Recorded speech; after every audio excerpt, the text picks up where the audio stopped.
Friends, welcome back. तो अभी हम देखने वाले हैं Jaishankar hits back over questions of India purchasing Russian oil, stands on Ukraine conflict. ओ, तो ये लग रहा है किसी ने शायद पूछा है question about India purchasing Russian oil.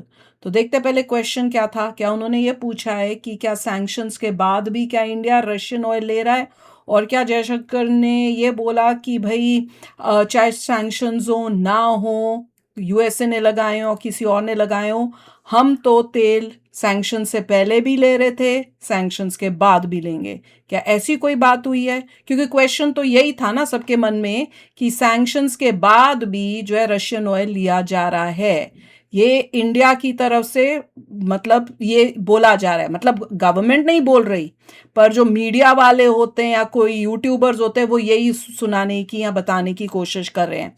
पर अभी तक हमने कहीं पे भी किसी भी गवर्नमेंट ऑफिशियल से या जब भी प्रेस कॉन्फ्रेंस होती है किसी से भी ये डायरेक्ट आंसर नहीं सुना कि सैंक्शंस के बाद भी हम रशियन ऑयल ले रहे हैं और लेते रहेंगे। ये अभी तक क्लियरली हमने नहीं ये हुआ नहीं ना। सुना कि क्या नहीं इंडिया की सुना? स्टेटमेंट आई हो हाँ कि we do not agree to US sanctions, हाँ, ये भी वी आर है, नॉट गोइंग वो टू भी बोल अबाइड बाय सके। यूएस सैंक्शंस, या we don't follow that, we will buy 100% Russian oil और nobody can stop us।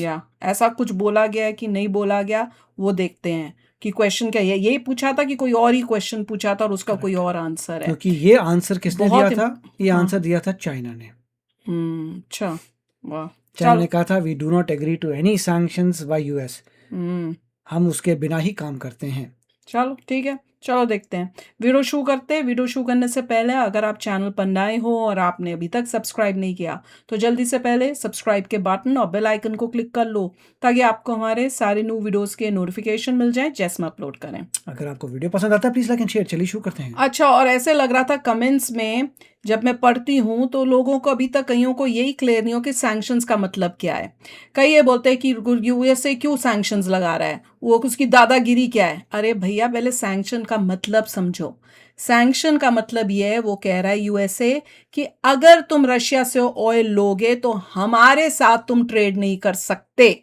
ये मैं कितनी बारी समझा चुकी हूँ, पर पता नहीं कुछ समझ क्यों नहीं आता लोगों को। हम टैरिफ इंक्रीज करेंगे। हाँ, मतलब हम टैरिफ इंक्रीज करेंगे भी मतलब ये है कि अगर तुम्हारा कोई माल हमारे देश में आ रहा है यूएसए में तो हम उस पे इतना % टैरिफ लगाएंगे। ये दो चीजें, ये वही बात हो गई कि एक दुकानदार बैठा हुआ है और वो कह रहा है कि भाई अगर तुमने फलाना फलाना नहीं किया तो मैं तुझसे माल खरीद के अपने दुकान में नहीं रखूंगा। बस ये बात हो रही है। या अगर तू चाहता है कि तुम अपना माल मेरी दुकान में बेचे तो तुझको ये करना पड़ेगा।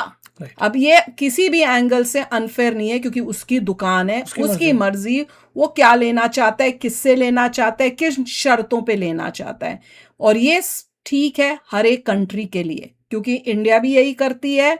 इंडिया ने भी हार्ले डेविडसन जो बाइक है उसके ऊपर 200% के आसपास के टैरिफ लगाए हुए हैं और इसीलिए वो गाड़ियां यहाँ पे नहीं आती। और सेम रीजन है टेस्ला के लिए, और वो कोई गलत बात नहीं है क्योंकि आपकी कंट्री, आपकी मर्जी, आप किसको देना चाहते हो, किसको नहीं देना चाहते हो।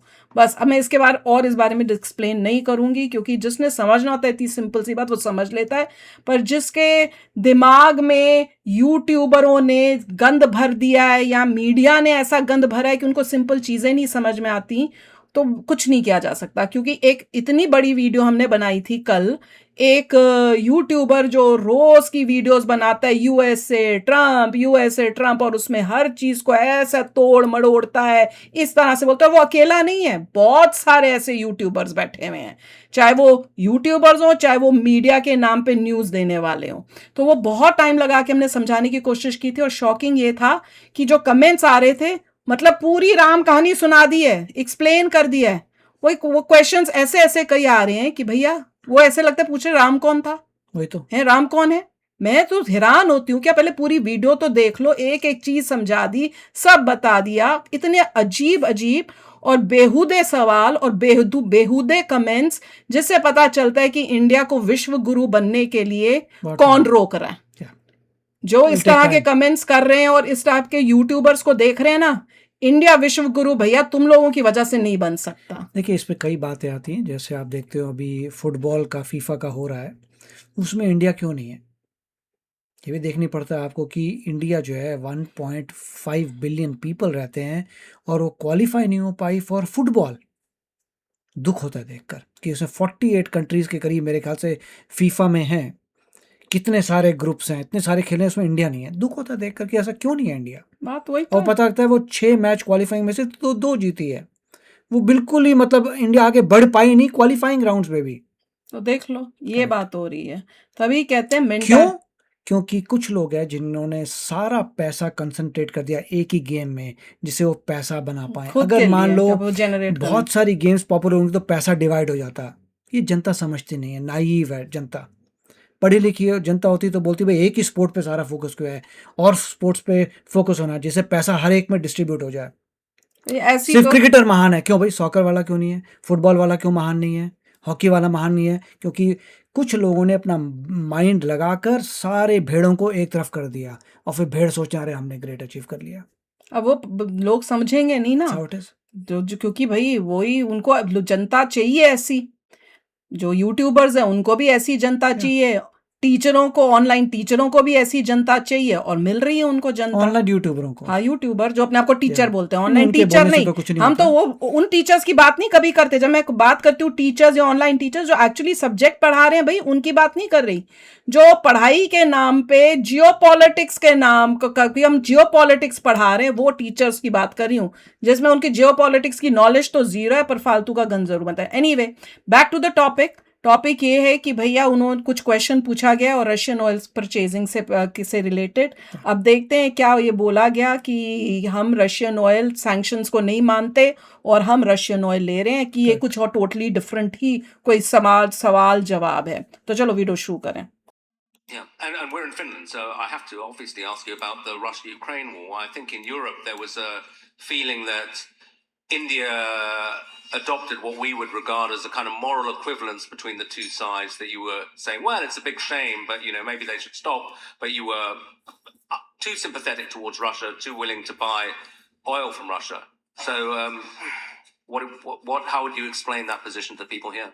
Well, I'd make two observations. I buy oil. I buy oil based on I cost क्यों and बोला है? availability. You say India buys oil, Yeah, right? we buy oil. Yeah, we buy oil. It's not I. Either you say we, या you say India. से we buy. Yeah, we we buy oil. मैं It's नहीं not खरीद रहा, I. हम खरीदते हैं। Yeah, you are not India. It's we. We means पूरा इंडिया जो है। या इंडिया बोलो या we बोलो। Point of time, much of the oil available on the market was Russian, because Europeans were essentially buying up the Middle East oil. समझ नहीं आया ओके, कि यूरोपियन सारे मिडिल ईस्ट का सारा ऑयल लेके जा रहे थे, तो रशिया का अवेलेबल था मार्केट तो में। हमने इसलिए लिए लिया। बिफोर ये सब कॉन्फ्लिक्ट। अच्छा, So which was our traditional supply. So अच्छा, वो कह रहे हैं कि जो मिडिल ईस्ट हमारा मेन सप्लायर होता था, पर नहीं, क्या वो कह बोल रहे रहे हैं यूरोपियंस जो हैं वो सारा मिडिल ईस्ट का ऑयल ले जाते हैं, तो और हम रशिया का बच जाता है, तो वही हमारा मेन सप्लाई था पहले। अच्छा, pushed us in a certain direction. But नहीं, मैं फिर से सुनती हूँ, क्लियर नहीं हुआ मुझे। वेट करो जरा, वेट करो, ये थोड़ा गड़बड़ हो रहा है कि क्या बोला है। So how would you explain that position to people here? well, I'd make two observations. I buy oil. I buy oil based on cost and availability. So at that point of time, much of the oil available on the market was Russian, because Europeans were essentially buying up the Middle East oil. So which was our traditional supply. Hold on उसने ये कहा है कि हमारा traditional जो supplier था वो middle east ही था, पर बिकॉज मिडिल ईस्ट सप्लायर का ऑयल मोस्टली यूरोप ले रहा था, इसलिए हमको रशिया का ऑयल लेना पड़ा। ये बोला जा रहा है। बीच में इंटरप्शंस आ गई थी, सुना ही नहीं दिया था ये पार्ट। हाँ, अब देखते हैं। pushed us in a certain direction. But since you spoke about moral ambiguity, I would say this, no European country has been attacked with Indian weapons. I wish I could say that for European weapons vis-a-vis India. मतलब So keep that in mind. नहीं समझ आया. Be more explicit so that people understand what you're saying. हाँ, मेरे को भी नहीं आया. Europeans sell weapons which are used to attack India. किसको? Not now, for many, many years. We Indians have never done anything to endanger Europe. So I think that's a reasonable point. Okay. Very much indeed. एक second. बात हो रही थी तेल की, तो इसमें कहीं पे भी और रशियन ऑयल का ही नहीं बोला कि सैंक्शंस से रिलेटेड कोई बात नहीं थी. बस उन्होंने कहा कि यूरोपियंस जो है कंसर्न्ड हैं कि आप रशियन ऑयल क्यों, उस टाइप से कुछ क्वेश्चन पूछा गया. तो ही सेड कि हम तो रशियन ऑयल इसलिए ले रहे हैं क्योंकि हमारा तो मेन, हम तो मिडिल ईस्ट से ही लेते थे, पर क्योंकि यूरोप लेने लग गया मिडिल ईस्ट से, तो इसलिए हमको जो है टर्न होके, डाइवर्ट होके रशिया से ऑयल लेना पड़ रहा है. तो ये मेन रीज़न है. उसके बाद वो कहा कि भैया तुम मोरालिटी के बारे में बोल रहे हो, तो भैया तुम मोस्ट ऑफ हम लोग, हमारा कोई भी वेपन ऐसा कहीं नहीं मतलब गया, मेरे को मतलब ये होगा कि बेचा नहीं हमने ऐसी कोई कंट्री को जो कंट्री उस वेपन से अटैक करती हो यूरोपियन कंट्रीज को. पर यूरोप जो है वो वेपन्स बेच रहा है उन कंट्रीज को जो हमको अटैक करती हैं. अब नाम उसने कहा, मेरे को भी समझ नहीं आया कि किसकी बात करें, कौन सी कंट्रीज किस कंट्री को वेपन बेच रही हैं वो. हाँ, तो समझ में तो सिर्फ पाकिस्तान अपने बनाता है. हाँ, तो कहना का मतलब उसने कहा भी कि भैया क्लियर हो, पर इन्होंने नाम से नहीं बताया कि भैया फलानी कंट्रीज जो है, जैसे ये तो बोले ना यूक्रेन और तुम रशिया से लेते हो, तो Jaishankar did not name any countries. तो उससे ऑयल का क्या कनेक्शन? हाँ, वो मुझे नहीं समझ में आया. और दूसरा क्वेश्चन ये है, कईयों को बुरा लगेगा, हम कौन से इतने जमाने पुराना हम कौन से ऐसे वेपन्स बनाते हैं जो कोई कंट्री लेगी और वो यूरोप के ऊपर अटैक करेगी. यूरोप के दुश्मन कौन से, मुझे तो ये भी नहीं पता चल रहा, एक्सेप्ट फॉर रशिया. तो क्या हम वेपन्स बना के ये बोलना चाह रहे हैं कि हम वेपन्स बना के रशिया को नहीं देते? पर रशिया तो ऐसी कंट्री है जिसके वेपन्स तो हम यूज कर रहे हैं. करेक्ट. हमने ऑपरेशन सिंदूर में तो अपने ही उन्हीं के वेपन्स यूज किए हैं. हम मोस्टली तो वेपन सारे दुनिया से लेते हैं, तो हम किसको सप्लाई कर सकते हैं? कहने वाला तो बहुत रूडली भी कह सकता था कि which weapons do you have that have the capability मैं वही सोच that other people will buy? या Europe, other countries will buy. Other countries that can harm Europe. Europe can buy, क्योंकि यूरोप का दुश्मन है कौन? आप किसको दोगे और कौन से वेपन्स दोगे? अभी तक हम उस लेवल पे ही नहीं आए. अफ्रीका तो अटैक करेगा नहीं यूरोप पे. हमारे अब बनने शुरू हुए हैं, पर अगर अब भी जो बन रहे हैं वो हार्डली एशिया में देते हैं, हार्डली कुछ कंट्रीज के पास आ रहे हैं जिसके लिए हम खुश हो रहे हैं कि चलो अब हमने बेचने तो शुरू किए हैं. तो ये बात मुझे समझ नहीं आई. और अगर ये पाकिस्तान की बात कर रहे हैं तो वेपन्स के लिए, वो तो फिर सब कंट्रीज किसी को भी कोई भी वेपन्स देती हैं. तो मान लो यूरोप ने बेचे पाकिस्तान को, पाकिस्तान ने यूज किए, तो उसका रशिया से क्या लेना देना है? कि why are you buying oil from Russia से क्या कनेक्शन है? वो कहना कि ये कोशिश कर रहे थे कि हमें तो, तुम कहते हो कि हम तेल ले रहे हैं रशिया से और उससे रशिया हम पे अटैक करता है पैसे लेके. कहने का मुझे लगता है यही मतलब होगा. तुम तो वेपन्स बेच दो उन कंट्रीज को जो हम पे अटैक करते हैं उन्हीं वेपन्स से. तो वो कहने का मतलब ठीक है, एक तरह से बोलना भी ठीक है, पर हम तो नहीं बेचते किसी को वेपन्स जो यूरोप को अटैक करें. बेचने वाला जो है वो तो हर एक को बेच रहा है. तुम जहाँ यूज करने अपने हिसाब से यूज करो. यार जिसको खरीदना है, पानी की बोतल हर एक को बेच रहा हूँ, जहाँ पीना है पियो, खुशी को देना दो. मतलब पॉइंट इज, पानी की बोतल से एग्जैक्टली कंपेयर नहीं कर सकते, बट कमोडिटी है. हम किसी को कमोडिटी सेल कर रहे हैं, वो कहाँ यूज करता है वो उसका अपना प्रोरोगेटिव है. चलो जो भी जवाब दिया ठीक है, देना तो पड़ेगा ही. पर क्वेश्चन ये है कि ऑयल की बात क्लियर नहीं हुई है कि उन्होंने कहा कि तुम भी तो पाकिस्तान का नाम नहीं लिया. मेरे हिसाब से तो और क्लियरली बोलना चाहिए. उसने बोला भी, मेरे को भी समझ नहीं आया. बताओ कि कौन सी कंट्रीज तुम हमारी दुश्मनों को क्यों देते हो? कौन से दुश्मन बताओ? पाकिस्तानी लग रहा है मुझे. बांग्लादेश कर सकते हो. बांग्लादेश को भी देते हैं, मुझे तो नहीं पता. और कौन सी यूरोपियन कंट्रीज देती हैं? पर I mean fine. Could start with you. I think India's position, everybody's obviously, you're one of the world's big powers, so what you do matters. And in Europe, people have been a bit equivocal about India's position on the Russia-Ukraine war. Why aren't you more committed to the Ukraine fight? Now you have another big war close at hand in Iran and so on. Explain to the audience here, you're sitting in Delhi, how do you see the challenges posed by those two conflicts and India's national interests and how you're trying to steer them? Well, mostly countries are committed to wars they fight and are equivocal about ones which they observe as a general proposition. Yeah. So I can think of a lot of wars close to us where the rest of the world is quite equivocal. In this particular case, here's the challenge.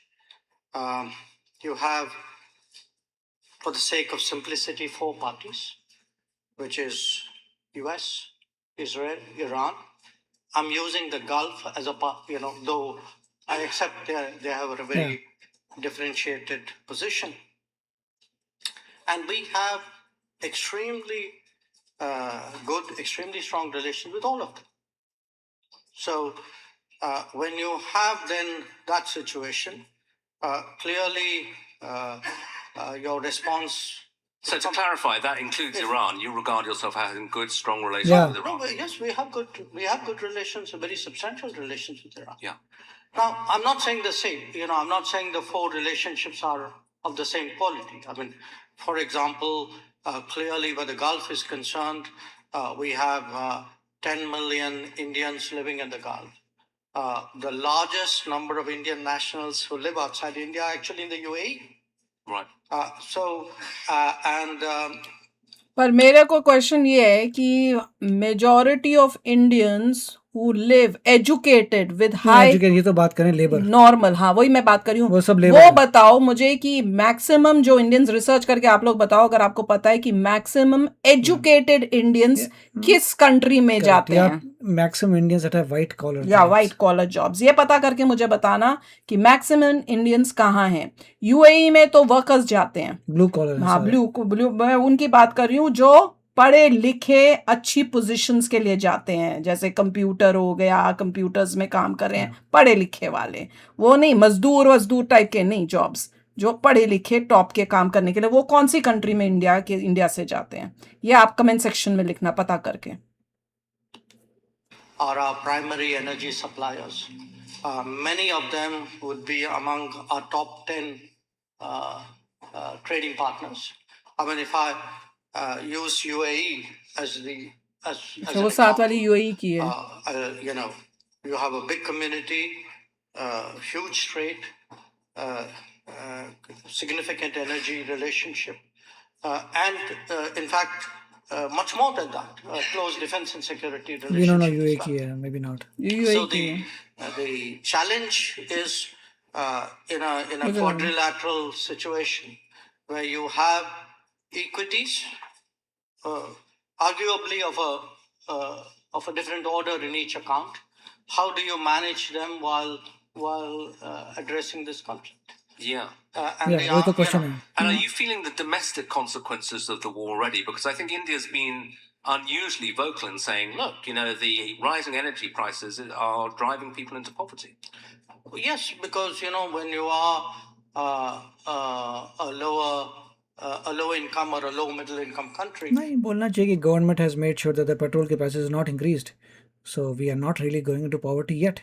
उसने खुद ही admit कर लिया कि हम लोग low income country हैं। वो तो है ही लो इनकम, वो तो जीडीपी पर कैपिटा से कोई डिनाई नहीं कर सकता। बट द पॉइंट इज कि अभी गवर्नमेंट ने सब कंट्रोल किया हुआ है, the petrol prices are not reason, so no it is not driving people into poverty yet, क्योंकि प्राइसेस तो वही है पेट्रोल की, इंडिया तो कंट्रोल कर रहा है जबरदस्त।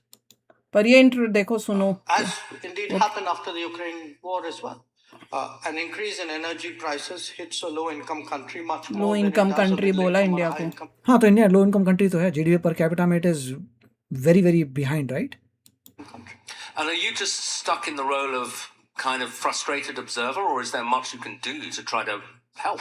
होल्ड ऑन, रोकना जरा एक मिनट, ये ईरान से रिलेटेड बात कर रहे हैं ना, और बोला खुद ही बोलते थे ना, कौन से कई यूट्यूबरों के मुंह से यही सुना था, भाई हम तो ऑब्जर्वर हैं, और मेरे ख्याल से जयशंकर नहीं कहा था दलाल, दलाल वर्ड तो जयशंकर ने यूज किया था, एम आई राइट? ओके और यूट्यूबर्स कहते थे हम तो सिर्फ ऑब्जर्वर हैं, तो वही वो बोल रहे हैं कि I you just like an observer. देखते क्या बोल रहे हैं। I think at this time, much of the world is stuck in the position of a frustrated observer. But a lot of countries are trying to No, do... you chose to be observer. Yeah. Much of the world is not stuck as observer. You chose to be observer. Nobody stopped you. आके help करने के लिए आते observer नहीं बनते. It's your choice. सबने अपनी अपनी चॉइस की है। Yeah. Others are observing also because they don't want to fight. Yeah. सारे जो Germans हैं they also don't want to fight. इसलिए observers हैं वो। तुम्हारी अब खुद की choice थी। in this situation. So it's not for want of trying. I mean, I'm talking about us alone, but I think, certainly there are not that many countries who would have relations, decent relations with all the parties involved. Okay. So clearly, we've sort of reasoned with the countries. We've been in touch with them. We hope very much that the US-Iran negotiation leads to an early. रुकना, अभी कह रहे हैं कि हमने कोशिश की है कि ईरान और उसकी हो जाए, मतलब सभी पार्टी से कोशिश की लड़ाई झगड़ा सॉल्व हो कि जाए। हमने भी कोशिश की है। बोलते तो पर मेरे को तो वो दिमाग में आ रहा है, क्योंकि देखो मैं इनके अगेंस्ट नहीं हूँ, इंडिया के अगेंस्ट नहीं हूँ, पर वो जो यूट्यूबर्स बकवास करके गुस्सा दिलाते हैं ना कि भैया हम दलाल थोड़ी कोई हैं, या ये स्टेटमेंट कि हम दलाल नहीं है, तो फिर आपने कोशिश की है तो आप दलाल, मतलब जो कोशिश कर रहा है वो दलाल नहीं है, ये बात क्लियर हो जाए। और इंडिया ने भी कोशिश की है, और करनी चाहिए। But if you don't want to call yourself dalal that's fine, हमें फर्क नहीं पड़ता, बट ऑब्जर्वर तो ऑब्जर्वर ही है। The continuation of the fighting is creating problems. तो भैया इसमें तो कोई ऐसी रशिया से रिलेटेड ऑयल की बात तो कोई मुझे दिखी नहीं जिसमें उन्होंने कहा कि नहीं हम तो लेंगे, या हम सैंक्शंस के बाद भी ले रहे थे, सैंक्शंस के पहले भी ले रहे थे, जो ऐसे लग रहा था। इसमें क्वेश्चन पूछा गया है, वही है हर यूरोपियन कंट्रीज, मैंने कहा था वो ये क्वेश्चन पूछेंगी, कल को ऐसी बातें आएंगी, और उन्होंने यही पूछा कि भैया आप रशिया से ऑयल ले रहे हो, तो इन्होंने यही बताया कि भैया हम रशिया से, ये भी नहीं क्लियर किया कि अभी भी ले रहे हैं नहीं ले रहे हैं। इन्होंने कहा कि हम तब ले रहे थे जब यूरोप ने हम लेते तो मिडिल ईस्ट से ही थे, पर क्योंकि ये यूरोप ने वहां से लेना शुरू किया इसलिए हमको रशिया से लेना पड़ा। उन्होंने ये ऐसे नहीं बोला कि भैया हम तो अभी भी ले रहे हैं, लेते रहेंगे, या यूएसए का जो इतना कुछ ऐसा नहीं था। बहुत अच्छी तरह से आराम से शांति से बात की है, और हर क्वेश्चन का बहुत शांति से आंसर दिया है। और इसमें बस ये बोला गया कि भैया आप यूरोपियन कंट्रीज जो है हमारे दुश्मनों को वेपन्स देते हो, तो हम तो ऐसे कोई वेपन्स नहीं देते हैं। ये भी क्लैरिफाई कर दिया, इंडिया लो इनकम है, it has to do what has to do, और इंडिया जो लो इनकम है, सस्ता ऑयल चाहिए, अगर रशिया से मिला ले लेंगे। पर ये नहीं बोला उन्होंने, ही डिडंट से दैट, ये भी नहीं बोला कि वी आर लो इनकम, कहा कि भाई हम लो इनकम हैं तो हमारी अपनी प्रॉब्लम्स हैं, काइंड ऑफ उस टाइप से कुछ बोलने की कोशिश की है।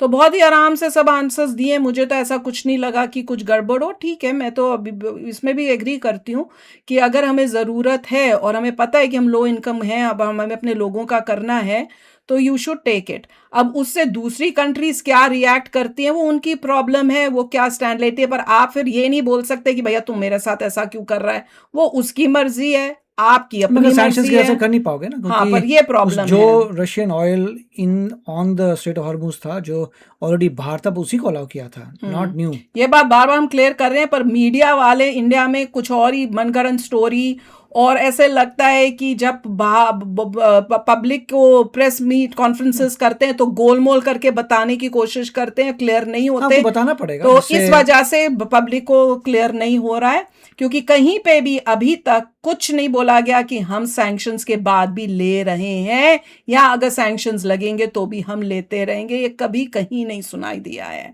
पर anyway, this was a good one, and ऐसे लग रहा है काफ़ी 3-4 लोग थे, उनसे भी क्वेश्चंस पूछे होंगे, यहाँ पे इंडिया से भी काफ़ी क्वेश्चंस पूछे गए हैं। तो चलो यार, आप भी शेयर करना अपने थॉट्स। चलते हैं, मिलेंगे नेक्स्ट वीडियो में बहुत ही जल्द। Till then take care and bye bye.